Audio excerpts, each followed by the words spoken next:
जो सुख धाम राम अस नाम, और जो शरण में आया वो राम ने उन सबको सुखी किया। विभीषण आ गए लंका छोड़ गए, राम जी ने क्या बना दिया? लंकेश। बाली के द्वारा सताया हुआ सुग्रीव आ गए, राम जी ने दे दिया राज्य। हनुमान जी आ गए, अमर कर दिया, अमृत दे दिया, सानिध्य सामिप्य भक्ति दे दी। सुखी होना है तो राम का श्याम का बनना पड़ेगा, वरना ये दुनिया तुम्हें कभी सुखी नहीं होने देगी।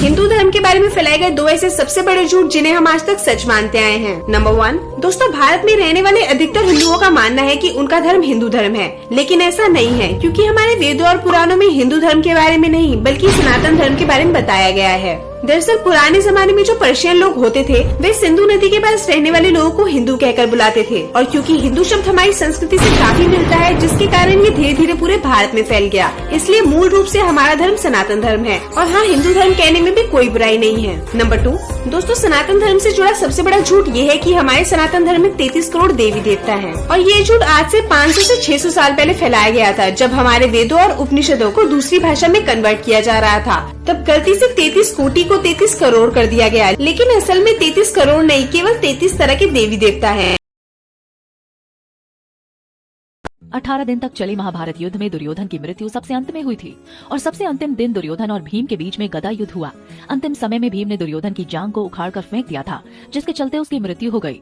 गांधारी ने अपनी दिव्य दृष्टि से दुर्योधन के शरीर को वज्र का बना दिया था, मगर भगवान श्री कृष्ण की चाल के कारण उसके गुप्तांग और जांघ वज्र न बन पाए। लेकिन आपको एक बात और मालूम नहीं होगी, पांडवों के वनवास दौरान एक बार महर्षि मैत्रेयी हस्तिनापुर पधारे। उन्होंने धृतराष्ट्र से पूछा, मैंने सुना है आपके रहते आपके पुत्रों ने पांडवों को जुए में हराकर उन्हें वनवास दे दिया।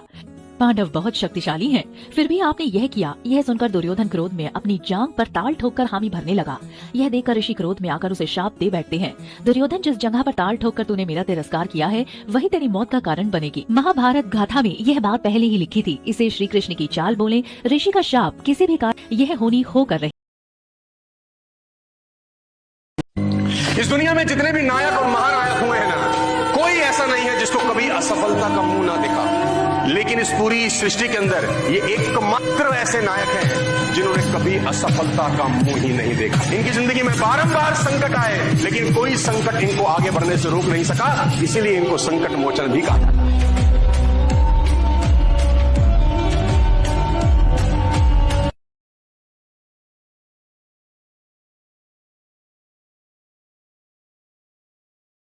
मैं हिंदू हूँ और हमारी बेबी को बेस नहीं, हमारी बेबी को भगवा पसंद है। मजबूरी होती है, यह मजबूरी का नाम ही तो है महात्मा गांधी, और क्या है। अगर ताजमहल प्यार की निशानी है तो राम सेतु भी इनके पाप की निशानी है। ये जो हमारा सनातन धर्म है, सनातन धर्म कोई आंधी नहीं, और अगर हम गाल आगे करके थप्पड़ खा लें, हम वो गांधी नहीं। जलते दीपक में भगवा है, कब तक उसे बुझाओगे? अपनी हरकत सुधार लो बॉलीवुड वालों, वरना धरती से ही मिट जाओगे।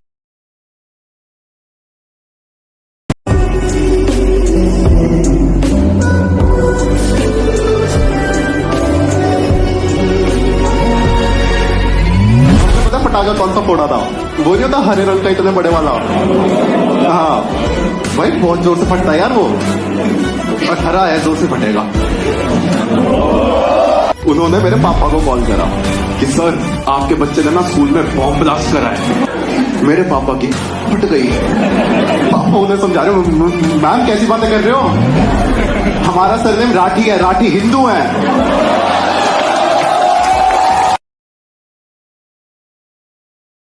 जब भीष्म पितामह बाणों की शैया पर थे तब भगवान कृष्ण उनसे मिलने आए। उनको देखकर भीष्म पितामह ने कहा, हे केशव, मुझे अपने पिछले 10 जन्म याद है, मैंने कोई पाप नहीं किया, तो फिर मुझे ये बाणों की शैया क्यों मिली? तब भगवान कृष्ण ने उनके इस सवाल का जवाब देते हुए कहा कि ये बात आपके 10 जन्मों के पहले की है, जब आप एक राजकुमार थे। आप जंगल से गुजर रहे थे, तभी आपके रास्ते में एक सांप आ गया। आपने उस सांप को अपने रास्ते से हटा दिया, लेकिन भूलवश वो सांप कांटों के झाड़ में फंस गया। वो जितनी बार निकलने की कोशिश करता, उतना ही वो उन कांटों में और ज्यादा फंस जाता। कई दिनों तक वो सांप उन कांटों में फंसा रहा और भगवान से प्रार्थना करता रहा कि जिसने भी मेरे साथ ऐसा किया है उसके साथ भी ऐसा ही हो। पिछले 10 जन्मों में आपने ऐसा कोई काम नहीं किया जिससे ये पाप आपको भोगना पड़े, लेकिन जब द्रौपदी का वस्त्र हनन हुआ तब आप शांत रहकर इस पाप के भागीदार बने। इसी कारण आपको ये बाणों की शैया मिली।